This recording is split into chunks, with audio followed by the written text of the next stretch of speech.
இந்தியாவின் விடுதலை போராட்டத்திற்கு புதிய ஆற்றலை வெள்ளையனே வெளியேறு இயக்கம் ஊக்குவித்ததாக பிரதமர் நரேந்திர மோடி தெரிவித்துள்ளார்.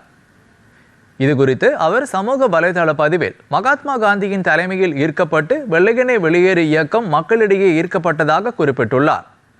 காலனித்துவ ஆட்சியிலிருந்து விடுபட வேண்டும் என்ற மக்களின் அசைக்க முடியாத உறுதியை இந்த இயக்கம் வெளிப்படுத்தியது என்றும் அவர் குறிப்பிட்டுள்ளார்.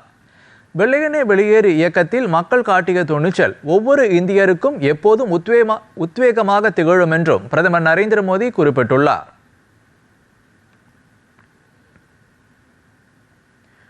குடியரசு துணைத் தலைவர் CP ராதாகிருஷ்ணன் வெளியிட்டுள்ள செய்தியில், வெள்ளையனே வெளியேறு இயக்கத்தில் பங்கேற்ற சுதந்திர போராட்ட வீரர்களுக்கு அஞ்சலி செலுத்தியுள்ளார்.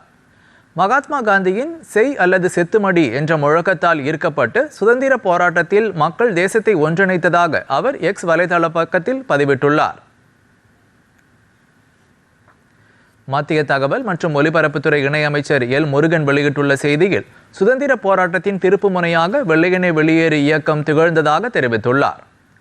மகாத்மா காந்தியின் வழிகாட்டுதலில் உருவான வெள்ளையனே வெளியேறு என்ற முழக்கம் சுதந்திர போராட்டத்திற்கு புதிய வீரியத்தையும் உறுதியையும் அளித்தது என்றும், அந்த இயக்கத்தின் வீரம், தியாகம் மற்றும் தேசபக்தி என்றென்றும் இந்திய தலைமுறைகளுக்கு ஊக்கமளிக்கும் என்றும் அமைச்சர் L. முருகன் குறிப்பிட்டுள்ளார்.